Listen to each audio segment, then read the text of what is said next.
Okay. Well, welcome everyone to session 2 of the Pacific Arts Association Europe annual meeting.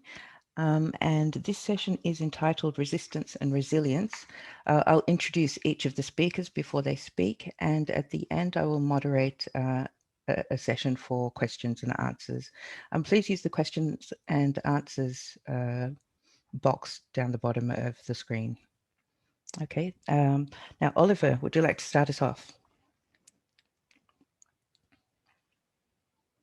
We can't hear you. We can't hear you. Okay, I try again. Good afternoon together. This is Oliver calling from Cologne or from Düsseldorf, from my home office currently. Yes, today I would like to share a little project from our museum, and we had some technical problems, so I would like to ask the presentation to start.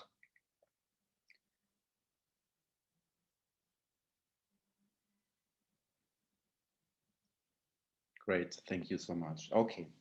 During the research for resistant movements worldwide for the current show in our museum Resist, the Art of Resistance, I decided to present land right movements in Australia. During my research on contemporary perspectives, I come along the exhibition Yirrkala, Art of the Djangkavu at the National Museum of Australia, which was from 7 December 2010 to 25th September 2011 on show. The next slide, please. The show celebrated Yirrkala, one of the most significant places in northeast Arnhem Land, and the artworks of the Marika family, which is part of the Yolngu tribes in Arnhem Land, and, as it was mentioned in the exhibition, one of the most politically engaged families in the region. In Yirrkala, the Djangkavu brother and his two sisters began their miraculous overland journey, shaping the land with their magically objects. As they traveled across northeast Arnhem Land, the elder sister gave birth to all the clans of the Duwa moiety and gave them the languages and customs. The first of these clans was the Rirachnu, who was born in the sand dunes of Yirrkala. Because of this, Yolngu regard Yirrkala as the original site of human and cultural creation. The Marika family belongs to the Rirachnu. As most of you will be aware, one way to get in contact with indigenous communities in Australia is to contact them about the so-called community-based art centers. For Northeast Arnhem Land, this is the Bukulange Marika Center. As I had already been in exchange with that art center for an earlier exhibition in our museum, I could start directly writing emails to my further contact persons. After a short exchange, I received an offer of a recent artwork. Originally, I should have gone to the art center to talk with the artist and other community members and to visit the places. However, due to the upcoming pandemic 1 year ago, I had to cancel this part and run the project further virtually. It resulted in the acquisition of the artwork, some text, and the short documentary film. Next slide, please.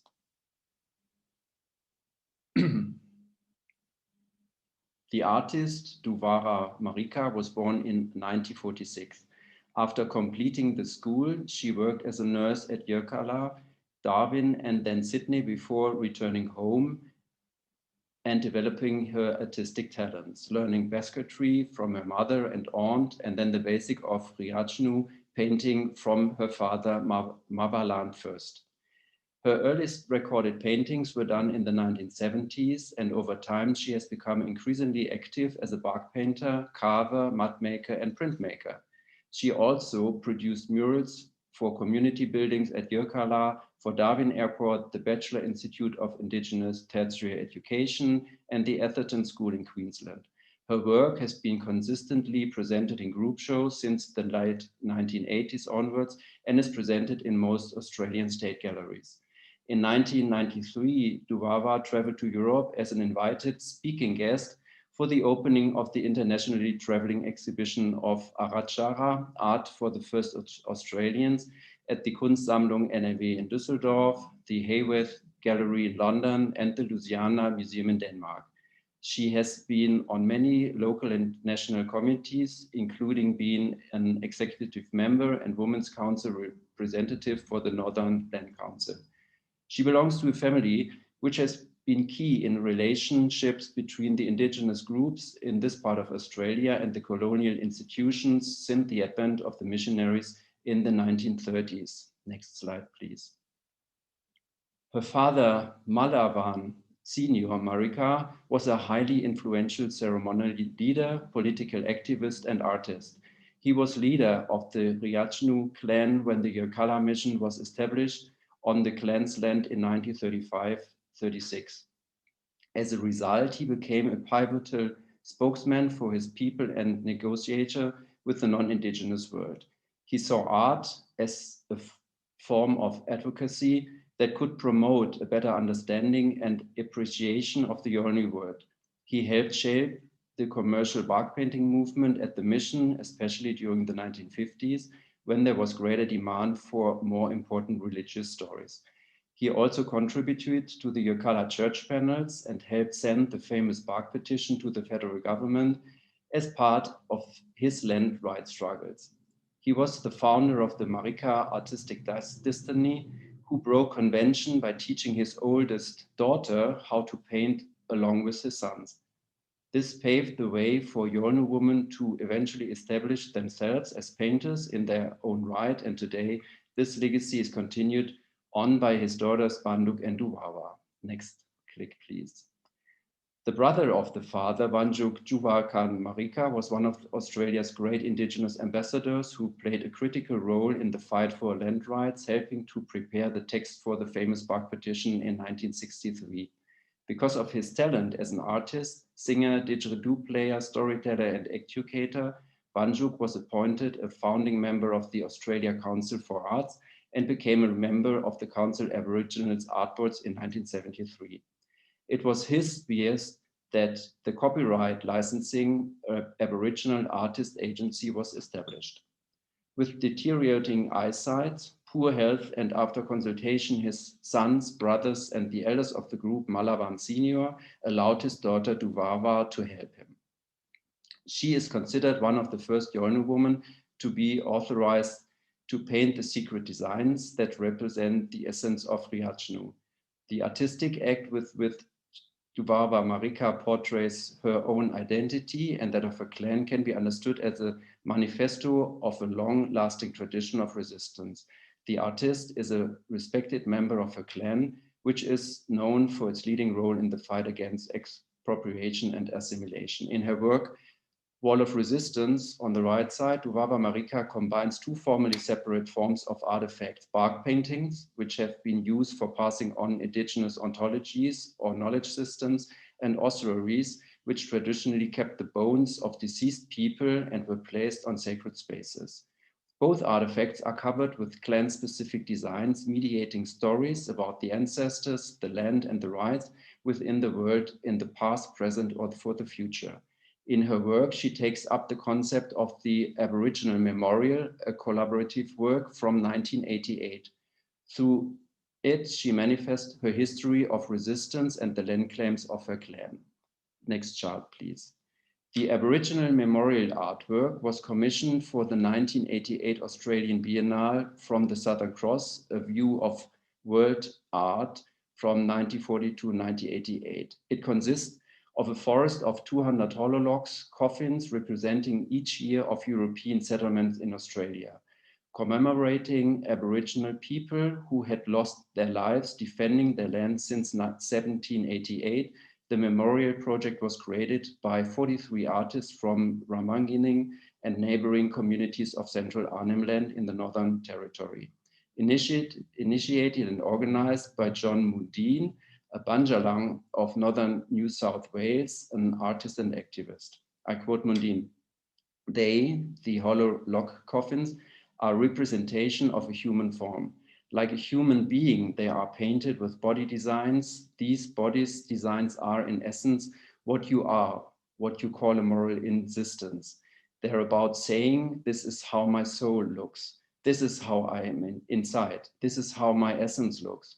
This is how I'm all the time. I have an outside appearance, but this is how my inside looks. After the Biennale, it was permanently installed at the National Gallery Australia, where it commands a compelling presence for the foyer entrance to the institution. The next click, please. With an installation comparable to the Wall of Resistance, entitled Birth of a Nation, the artist became a finalist, the prestigious Telstra National Aboriginal and Torres Strait Islander Award in 2020. So let's listen to the artists, please. Hi.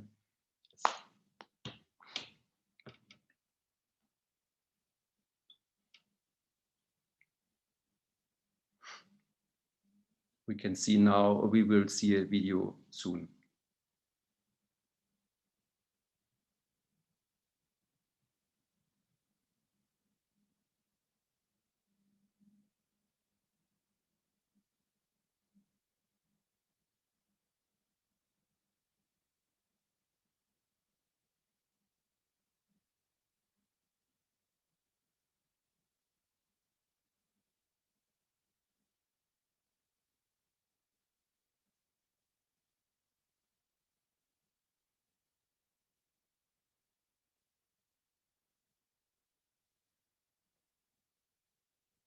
I don't know, currently my screen is broken.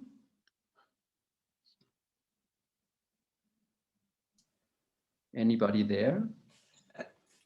I think we all have a problem. Okay.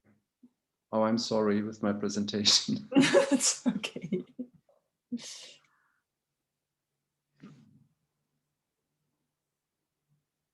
Apologies, let me try again.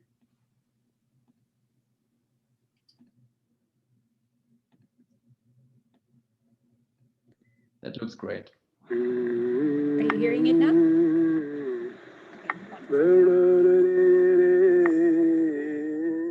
I am Suarwar Marika. That I was born in 15th the 2nd of 1946. And I'm still working.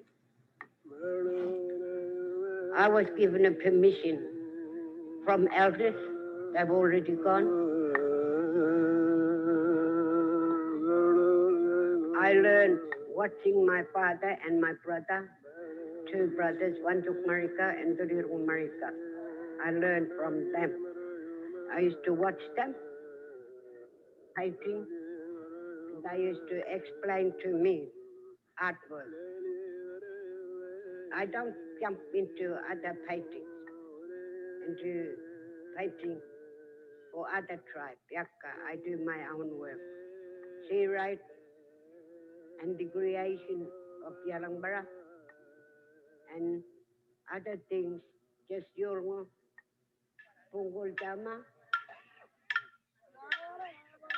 Also, they taught me on the sacred side of painting.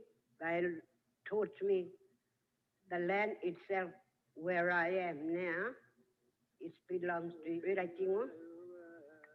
People, other tribe came and joined us.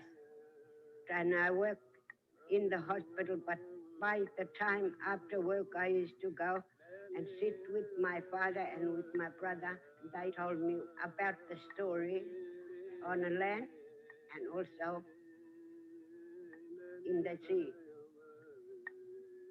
The creation of Yalambara, of two sisters, two Wawalak.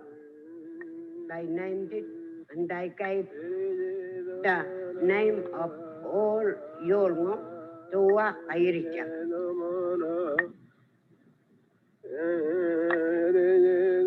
I've got right to do my own things, including passing the story to my grandchildren and to my daughters and sons.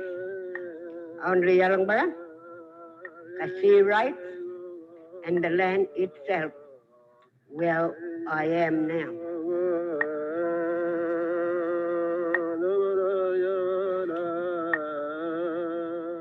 What I'm sitting here is behind me, it's all my artwork. The The one is with the black and white up there with rocks. It's all the sea. Kapo, they're Rulepa. That story is about Rulepa. Kapo between Brahma Island, ka Yirrkala, ka East Pudi, and outside around Brahma Island. My parents are artists, they're all gone, but myself, I'm still doing it.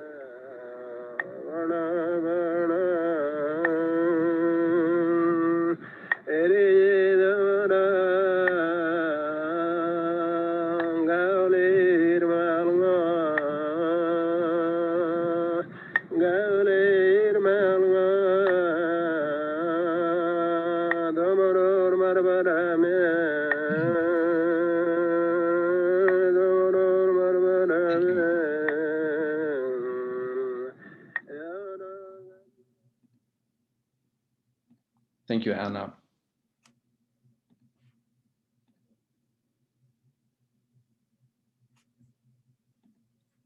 We can move to the next presentation.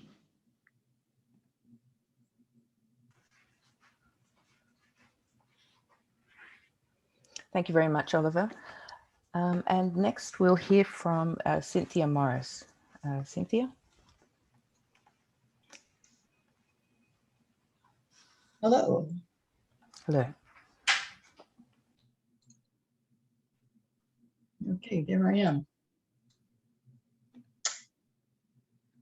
First of all, thank you for having me. I am Cynthia, and I am in Hilo, Hawaii.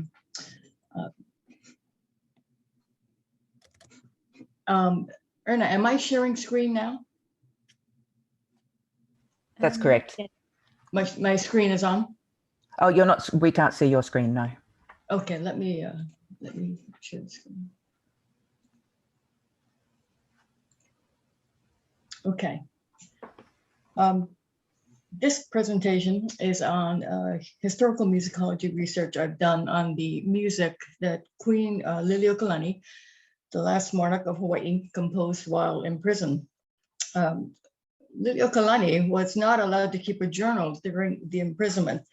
So these songs are the most significant surviving chronicles of that time. I'll start with a little bit of background just to get us going, and then I'll give an overview of the songs, and then I'll go into detail on one of the Queen's most famous songs, Ke Aloha o Kahaku, or the Queen's Prayer. Before I start, I just have to say I don't speak Hawaiian. So unless otherwise indicated, the translations were done by Professor Marvin Puakea Nogemeyer of the University of Hawaii at Hilo, University of Hawaii at Manoa. Liliʻuokalani. Liliʻuokalani ruled from January 1891 to January 1893. She was considered a threat to American business interests in the islands, and she was deposed in a coup d'etat by a group of businessmen with the help of the United States Marines. A provisional government was installed whose purpose was to have the islands annexed to the United States. And in January of 1895, pro-monarchy revolutionaries attempted to restore Liliʻuokalani to the throne. The insurgency was quickly put down, and over 350 Hawaiians and royalists were arrested and jailed. Liliʻuokalani was arrested on January 16th and imprisoned in a second-floor apartment at Iolani Palace. She was put on trial and found guilty of treason, and she was sentenced to imprisonment in that palace apartment. 7 songs were composed over the 8-month imprisonment. He no Wei no Kalani ano Ole was written around February or March. Ku'upui Paukalani and Kiliʻuokalani were written in March, and the rest of the songs were written at around the beginning of June. And of these 7 songs, 2 were published during the actual imprisonment, Ku'upui Paukalani and Ke Aloha o Kahaku. This is He Inoa Wei no Kalani ano Ole. This is a mele inoa, or a name song, And it was written for the Queen's nephew, Yirrkala, who was jailed at Oahu prison along with the other counter-revolutionaries. This mele inoa is comprised of 6 installments, and of the 6, the first 4 were published in the newspaper. The song text is in the upper left corner of the front page. And the installments were smuggled out and they were published anonymously. These are hula kui songs, so they can be used to memorialize events. And in these songs, the Queen tells her side of the story of her arrest and trial.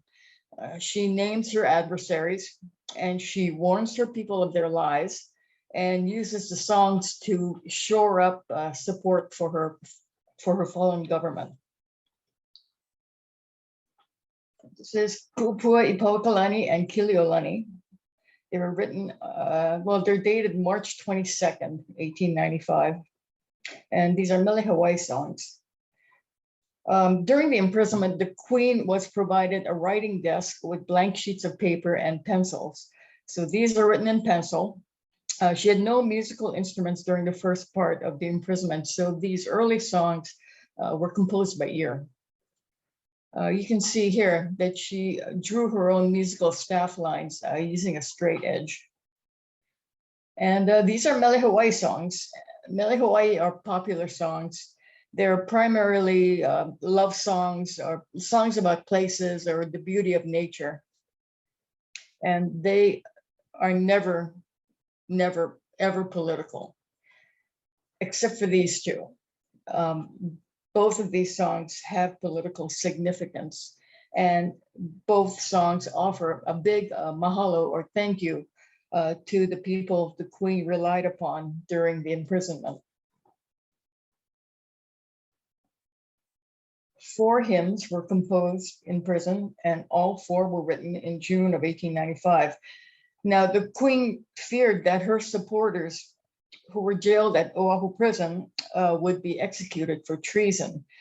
But by early June, almost all of them had been released from prison. And at about the same time, the Queen began to hear rumors of her own impending release. So these songs reflect Liliʻuokalani's joy upon hearing this news.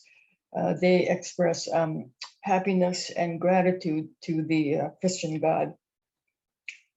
Now, the Queen had an attendant named Evelyn Wilson, and Evelyn Wilson spent 6 days and nights a week in the apartment with the Queen during the imprisonment. Another attendant would come in and substitute in for her on Sundays. This is the title page for Evelyn Wilson's Book of Common Prayer. This book has many notations in the Queen's hand, written in pencil, of course, and they highlight prayers and certain prayers and like meaningful words and phrases. The Queen relied on this book for inspiration, as well as the texts for some of her hymns. This is the manuscript for Lehaku Ko Maumaka, I Lift My Eyes. The text is from Psalm 121 in the prayer book. I'll play a recording that I made of the song. This is a recording I made at the University of California, Santa Cruz. There are 2 guitar players, and I'm playing the ukulele. And I got one of the voice majors to sing the song. This is Lehaku Ko Maumaka.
This is Iku'uho'ola, or My Savior.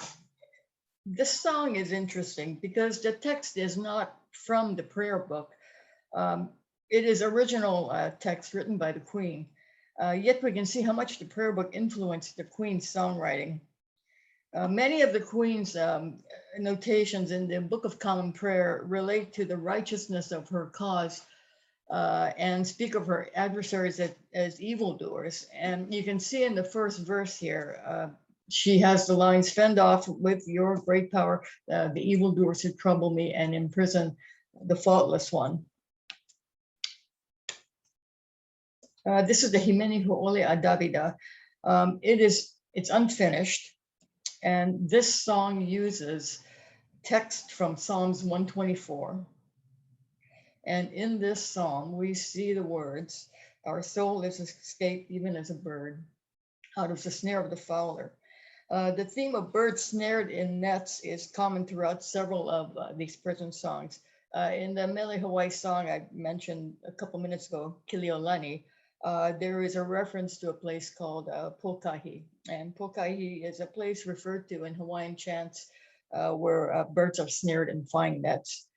And like the rest of these hymns, this is a song of joy and gratitude to the Christian God. Okay, Ke Aloha o Kahaku. Ke Aloha o Kahaku translates to the Lord's mercy. And this song is also known as Liliʻuokalani's prayer and is most commonly known today as the Queen's Prayer. And like the other hymns, the manuscript is dated June 4th, 1895. And this is the only one of the hymns to be released for sheet music publication during the imprisonment.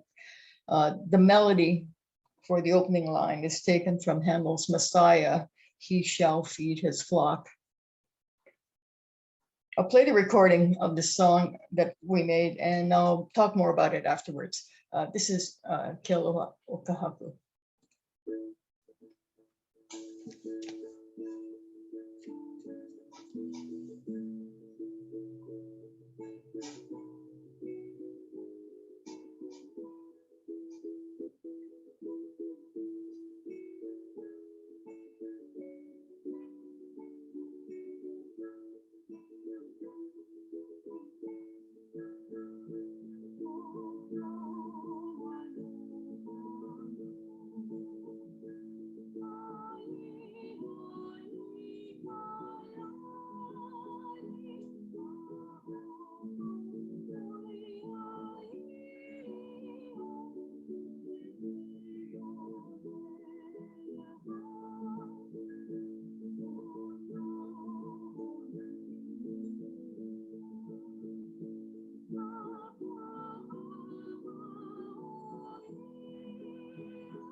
The Queen's Prayer is one of Liliʻuokalani's most popular pieces.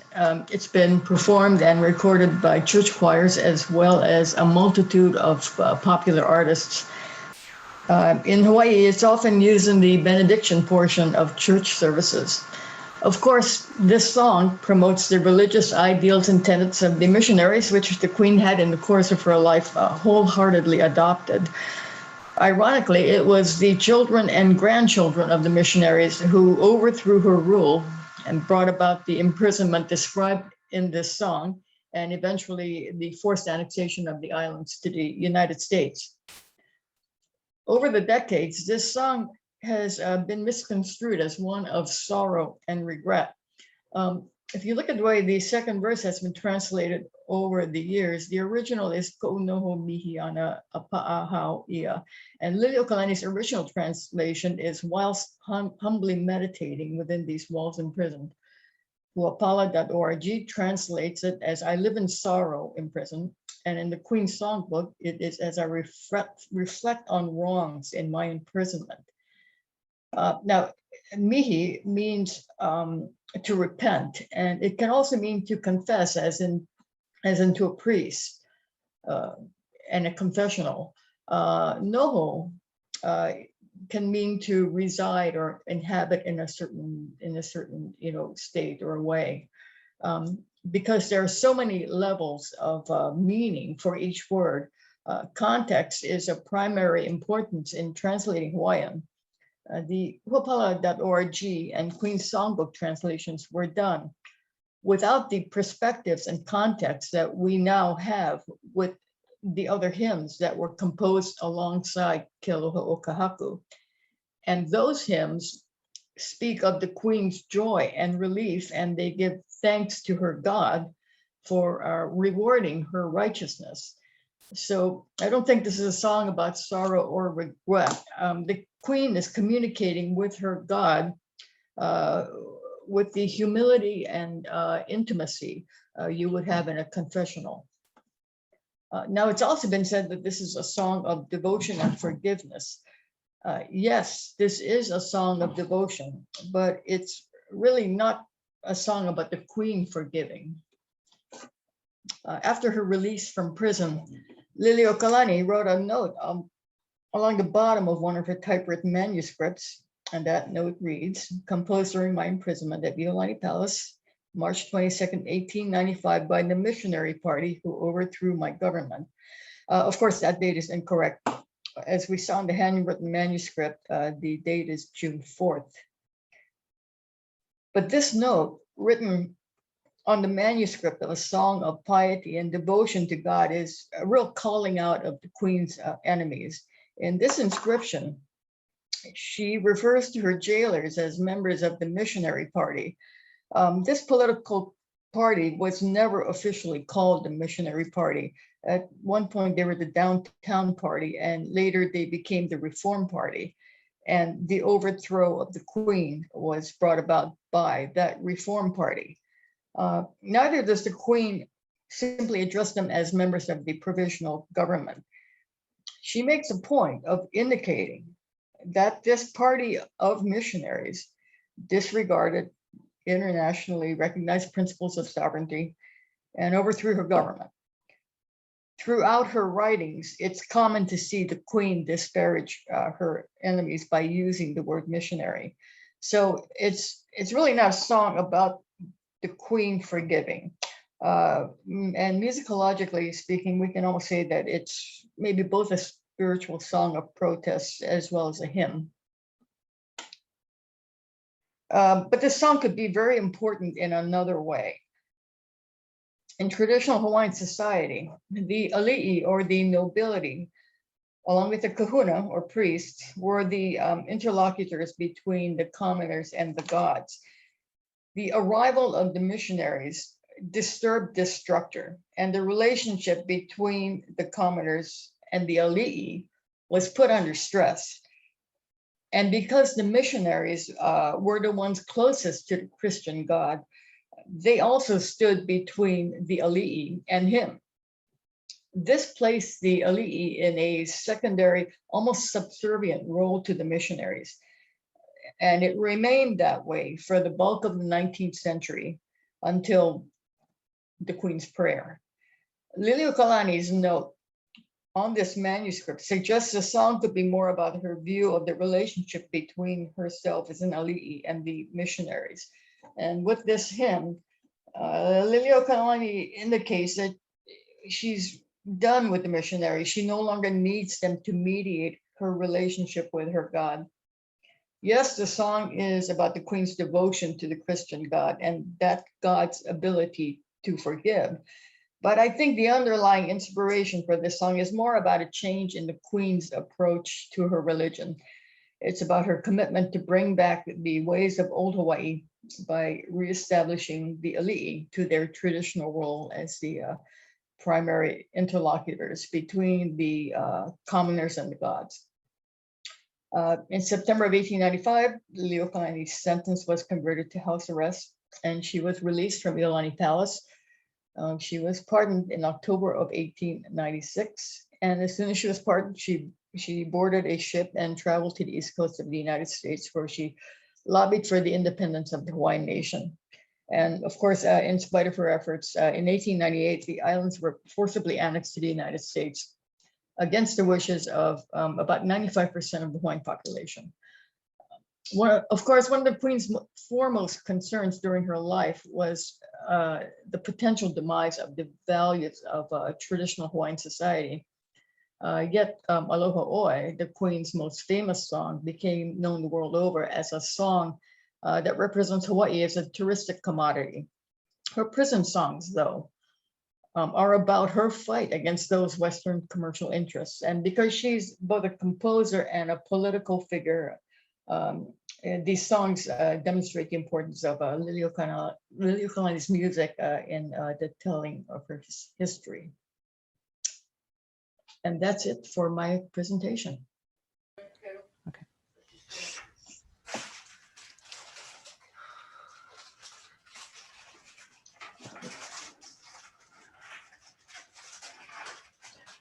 Thank you very much, Cynthia. That was really fascinating. And I hope we have been joined by Tarisi Vunidilo.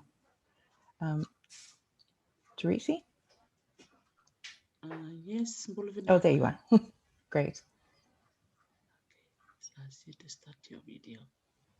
Okay. Oh, yeah. Okay. Bulavinaka, everybody. Good morning from this side of the world, and good afternoon to you all. Thank you so much for allowing me to share my story with you all this morning.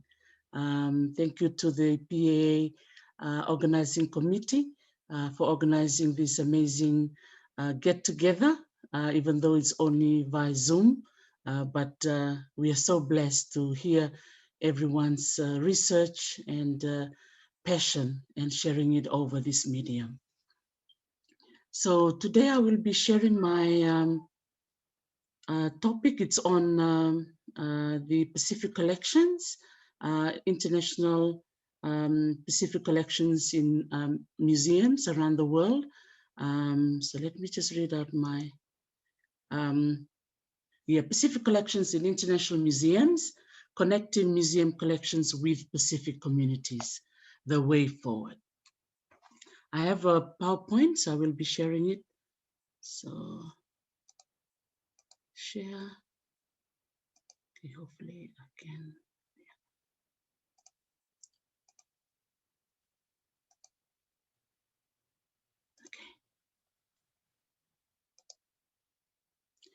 Okay, so I know I only have 20 minutes to share my story. So just to say from the beginning that my sharing today is based on my own personal journey in the work that I've been doing ever since I started my museum career in 1994, way back in Fiji, at the Fiji Museum.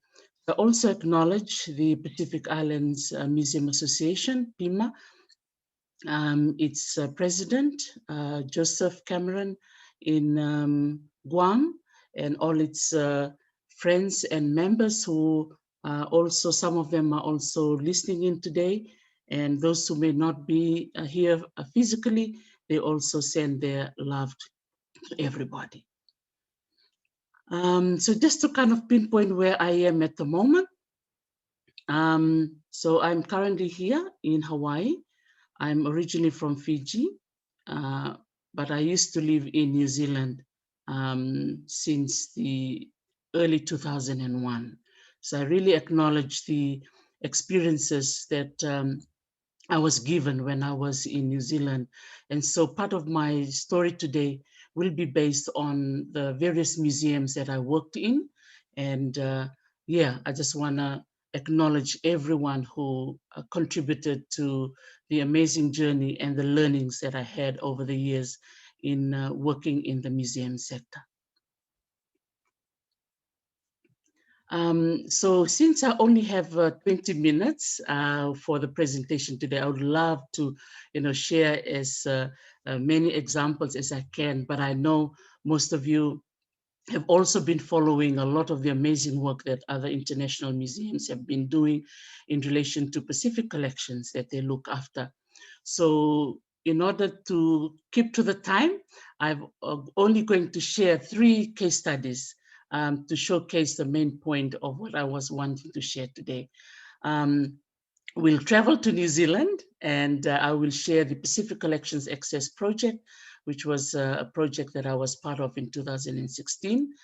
And I'll also share a little bit on the talk story that I had with Dr. Ingrid at the Peabody Museum of Archaeology and Ethnology in the United States.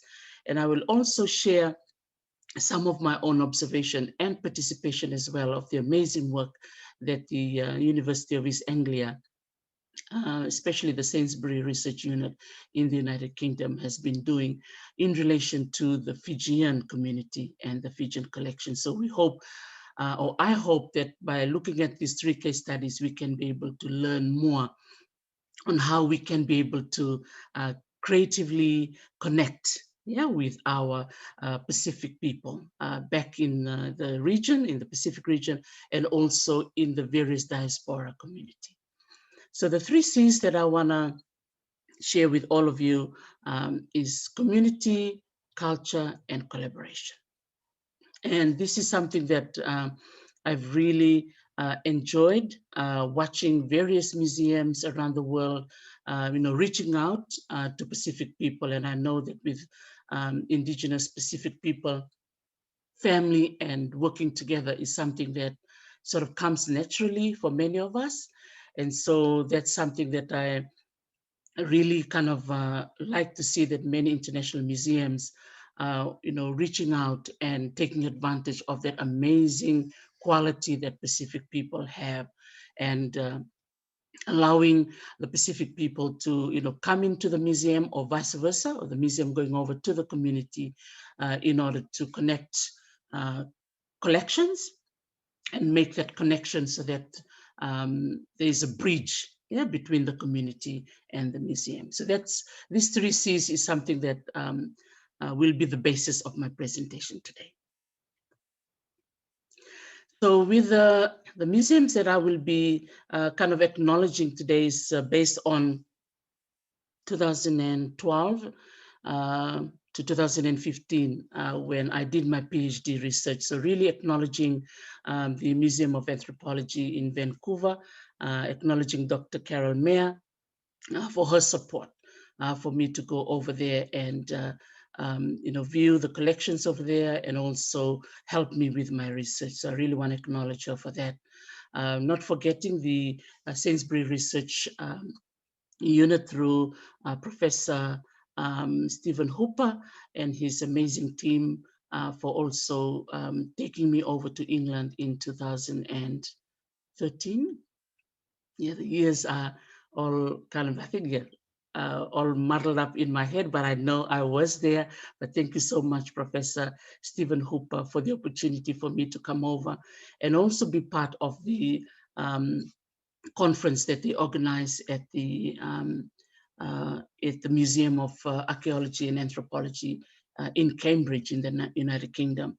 And also had the rare opportunity to go with the previous director of the Fiji Museum, Sangalim Bonromo, to the Quiberon Museum in France. And that PhD journey really opened my eyes to see the richness of our Pacific collections overseas. And that's when I started kind of like looking at how can these museums, connect way back to our community in the Pacific, or how can they connect to Pacific communities in the diaspora communities. So that's sort of like how everything started in terms of my observation, by looking at how can this international museum link to the people themselves, that has links and connections to the collections.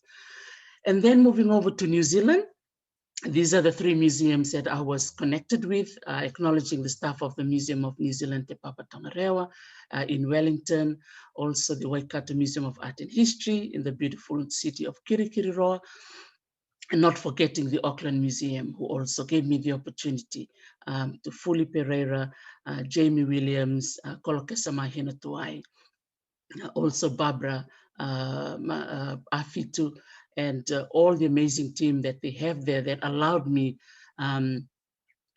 to actually acknowledge particularly my Fijian collections.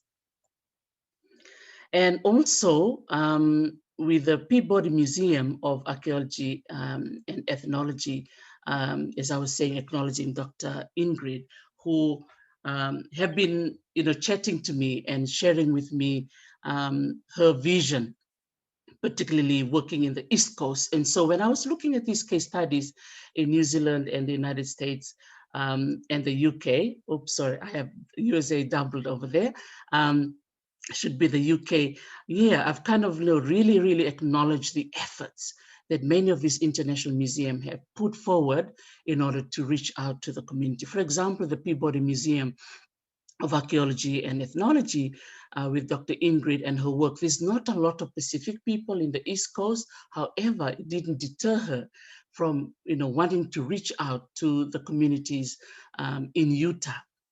And so it's really nice. It doesn't mean that you have to have Pacific people in your community, but you can still try and reach out to them. On the other hand, so these 2 places are really kind of contrast of each other. So the Peabody, museum and the communities that they have, not a lot of Pacific people, but on the other hand, the Auckland Museum, is part of the Auckland city of New Zealand, which is the capital of, the largest Polynesian city in the world for Auckland. And so it's really kind of good to see the 2 museums, in contrast of each other, yet, they still try their very best to, connect with the Pacific community. So let's travel first to the UK. And one thing that I really, really admire with the University of East Anglia is something that I divided into 3 here, looking at the community exhibitions that they've put together.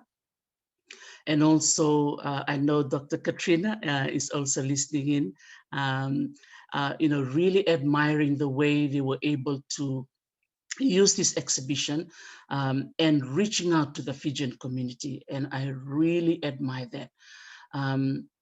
Number 3, I know Dr. Karen has already spoken earlier on in terms of looking at redefining culture, engaging urban Fijian youth in sustainable employment opportunities in cultural heritage sector. This was something I really was so happy to see this happening in Fiji, where all the way to the UK, they have made this amazing collaboration across the ocean in order to empower and provide opportunities for our youths in Fiji. So from afar, from here in Hawaii, as I watch the work that the University of East Anglia are doing, connecting to Fijians in the UK itself, and then reaching out across to Fiji, I can say that this is a wonderful example of what other museums can do. I just really admire the dedication and the opportunity to also collaborate with the Fiji Museum. So it's really awesome to see that the Fiji Museum was always part of what the program was happening in the UK. And also the Fiji High Commission in London as well. So that was a really awesome way of extending the tentacles, so to speak. So not just within the museum, but they actually went out into the community and worked with the local Fijians, and even with a fashion show. It was really amazing to also see Dr. Katrina being part of it. And before I talk about the fashion show with this exhibition that they hosted, for them to, also invite the Queen of England, to be part of it, and just to see the pride on the faces of our Fijian community is something I'm sure that they will never forget.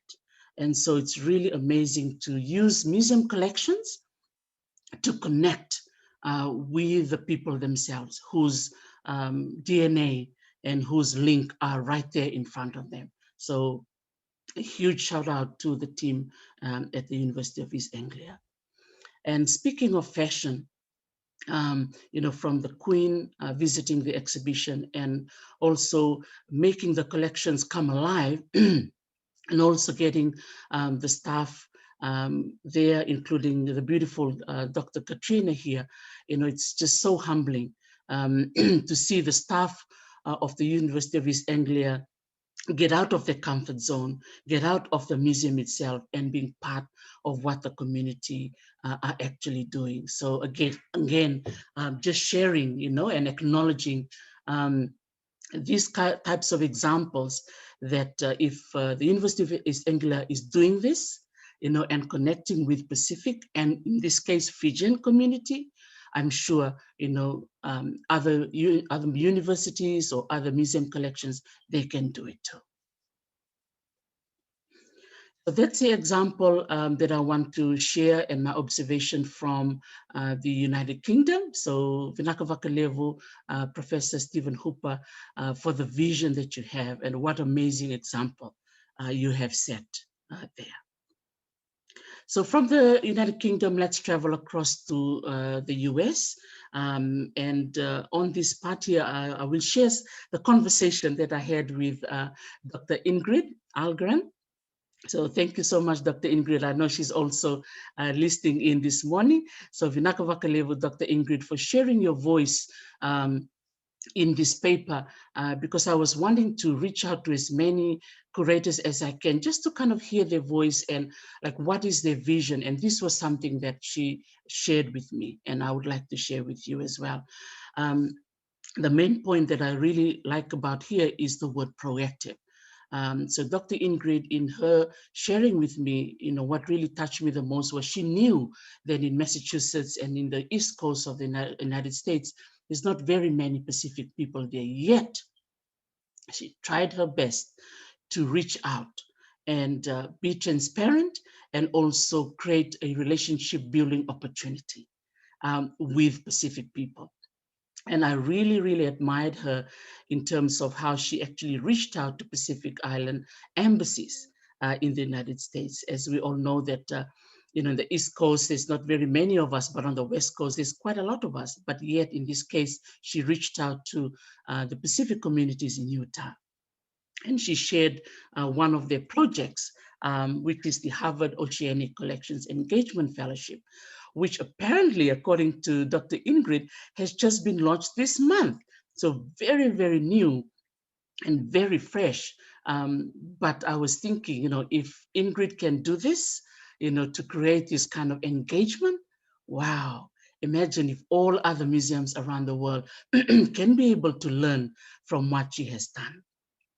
Again, what I said earlier on, there's not very many, Pacific people there, but she made an effort, to reach out and do her research and go out there and identified that there was a huge number of Pacific people in Utah.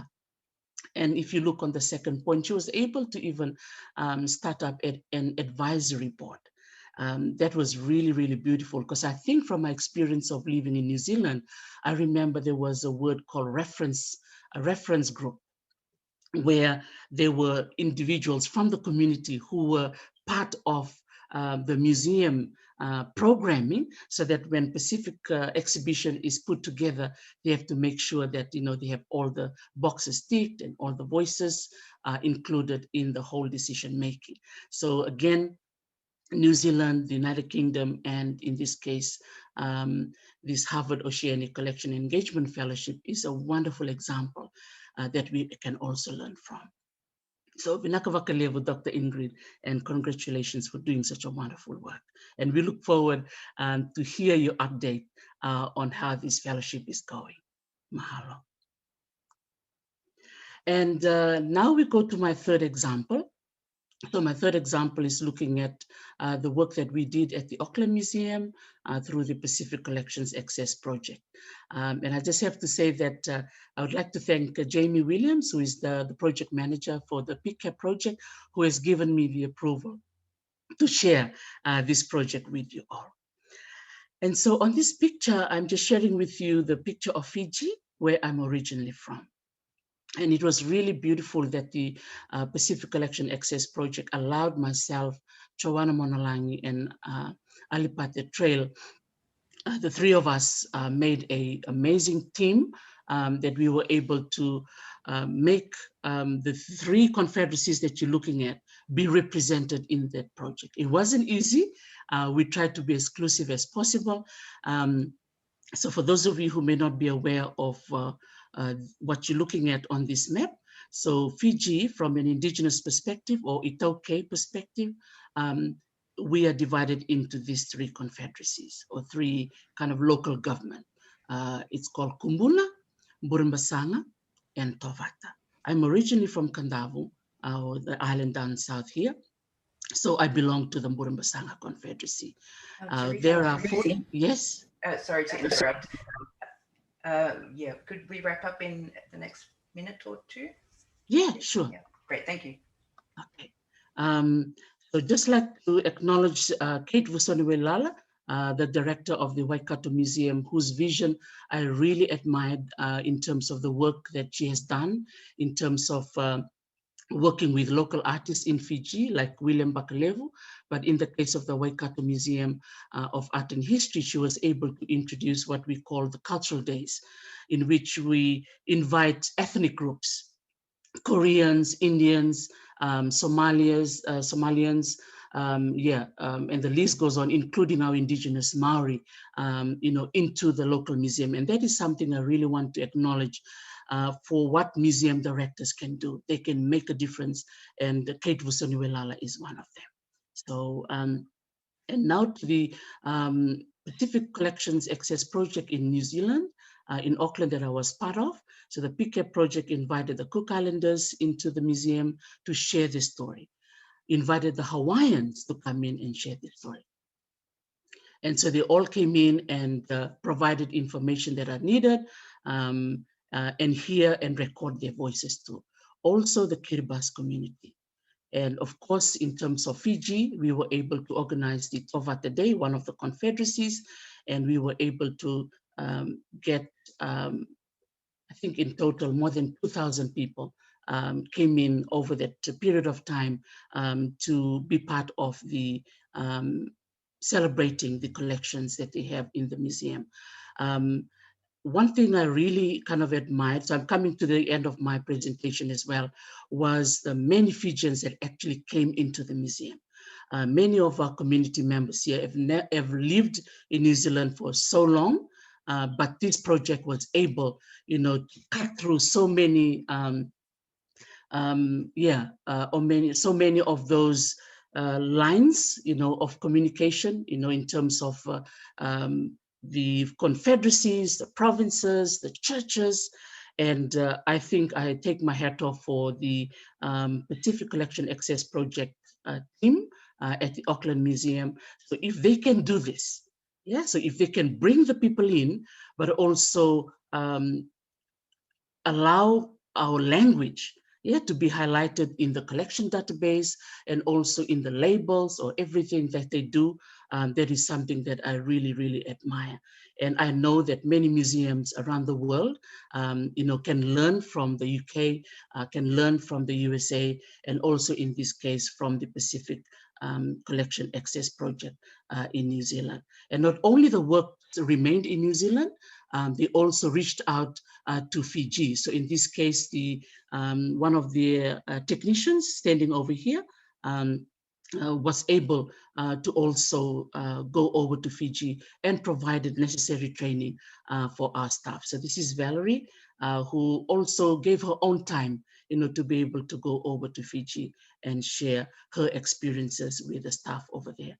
So to end my presentation, this was just some of the keynotes, key points that I wanted to share. Number one, when it comes to the Pacific, most of us know very well, there's no one size fits all. So each island nation, is very unique. And number two, just encouraging our international museum to find out if Pacific people live in the neighborhood and encouraging them to come in Talanoa, invite them to come to the museum or collaborate with community members, because definitely at the end of the day, it is a win-win both for the museum and for the Pacific communities.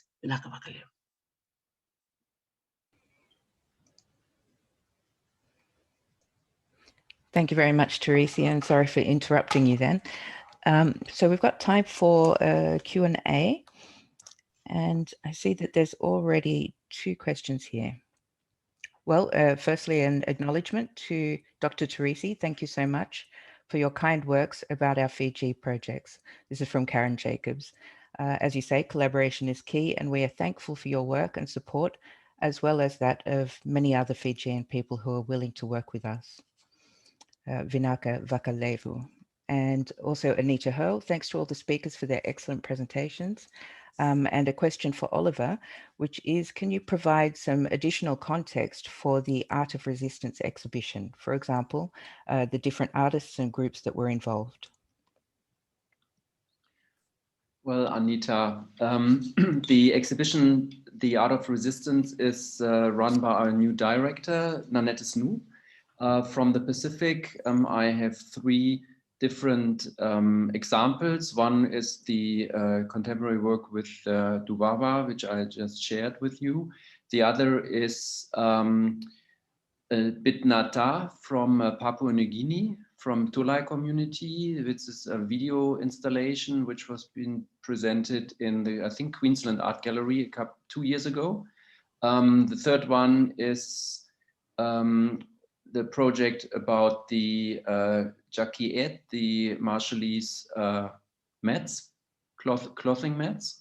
These are the examples from the Pacific, and the others are more with regard to Africa and the Americas. So there was already the internet page included in the chat.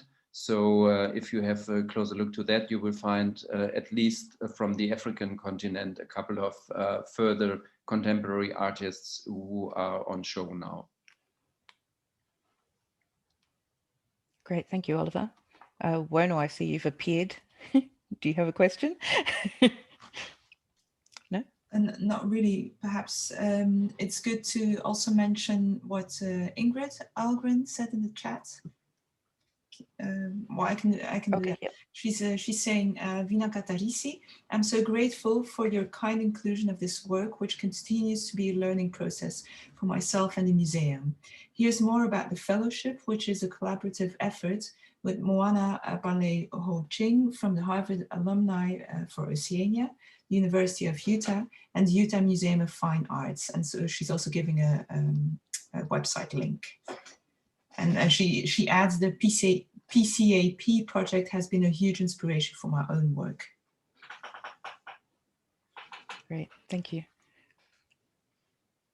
Cynthia, perhaps I can ask you a question, and it's perhaps not that sophisticated, but I'm wondering if the Queen actually performed her own songs for people as well. Yes, she did. She was said that she had a very smooth and mellifluous alto voice, and she would perform her songs at her house for visitors, and she was also the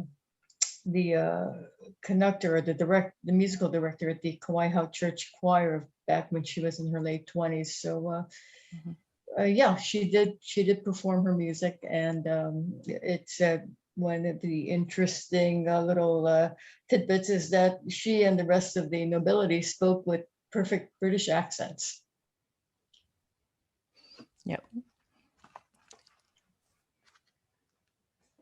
Do we have any more questions? Well, it's sort of more of a discussion point that I thought I'd bring up, which is to do with the role of missionaries, both in the case of Oliver, you mentioned it in relation to Duwawa's father and the work he started off with. I think it was the commercialization of bark paintings. And you mentioned the missionaries being involved in that in the beginning. And also the contradictory position that the Queen had with the descendants of the missionaries, so the missionary children. So there's these factors of missionaries endangering, in some ways, culture, but also being supportive in other ways, or being a source of strength for people. Would either of you like to go into that a bit? Well, actually, if I should start, I mean, this is exactly something what we are trying to find out in the next couple of years. There's a project going on about missionary collections in Germany now, or at least in our state here in North Rhine-Westphalia. But for Australia, I did understand that the development of the dot paintings in Central Australia goes back to an, how should I describe it? Intervention or an idea of transforming the rock art and the body art onto some new material, onto paper and further stuff. So this was something where, as you said, it's a kind of a commercialization, but it's also a part of keeping traditions and transforming it. So it's kind of encouraging as well. And I think both ways have always been there. On the one hand, it's clearly the point to Christianize the people, to give up part of their own ontologies, and on the other hand, encourage them to keep with them. I know that from Asmat as well in Papua New Guinea, that even the later bishop was the first person who really fighted for bring back the allowance to the Asmat people to build man houses again after they have been forbidden for about 10 or 15 years. So it's really a different perspective. Yes, a sort of a protective role, I guess it could be described as, yeah. In Hawaii, I'm not sure how common this was throughout Oceania, but in Hawaii, because of the devastating diseases, pandemic diseases that were coming through the islands, and so many people were dying. When the missionaries arrived in 1820, the nobility saw that the missionaries seemed to have this immunity to the diseases, and so they figured that this new god, this Christian god, had more power than their god. So they voluntarily converted to Christianity, and they encouraged all the Kamaina, the commoners, to move over to Christianity.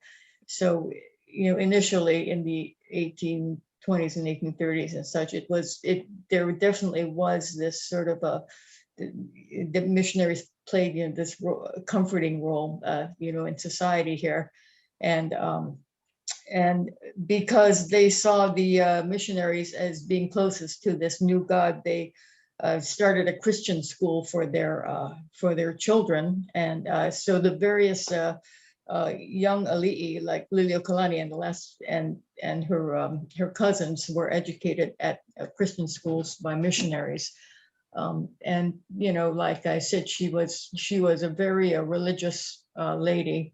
And it's interesting because as she grew to maturity and she became more politically aware, and certainly when she became queen, she started to see the sons and grandsons of the missionaries as being unholy, and she eventually, as I said, she makes this there's this change in her. And you know, after she gets out of prison, she converted to the Episcopalian Church, and later on she became she went to Latter-day Saints. So you know, it's you know, with Liliʻuokalani's life, it's her, she goes through these changes, and it's also interesting musically because maybe for the first 2/3 of her life, her music is very, very religious, and it's just really, and she writes lots of beautiful songs about, you know, about love and about, and she writes these comical songs, and but really in the last 10 years of her life, her music is just, she's really just socking it to these the children and grandchildren of the missionaries. And she actually sort of reverts back to more traditional Hawaiian chants, you know, towards the end of her life, after spending the bulk of her life writing these beautiful, you know, love songs. Oh, that's interesting. Yeah. Are there any further questions? You again have a few things in the chat, so I'm just going to read them out. From Stephen Hooper, thanks Tarisi for your work, for your kind words. It's great that Karen and Katrina are continuing with projects in Fiji. We are also assisting with setting up an MOU, setting up MOUs between Fiji Museum and the 4 major museums in the UK. So the British Museum, NMS, so National Museum of Scotland, the museum in Cambridge, Museum of Archaeology and Anthropology, and the Pitt Rivers Museum in Oxford. Then there's another comment from Chantal Pasquet, who's writing, I just hope the new management of the Musée de Quai in Paris will be inspired by your involvement, Mrs. Tarisi Vunidilo.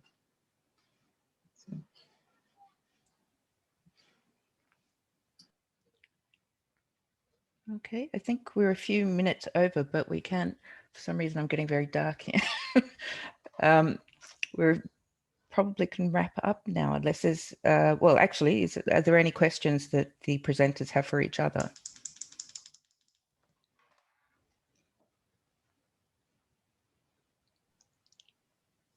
I think it's just lovely to meet Oliver and also Cynthia, and knowing Cynthia, you're based in on Oahu, because I'm in Hilo. Oh, well, aloha, because I'm in Hilo too. Oh, it's almost 6 o'clock in the morning.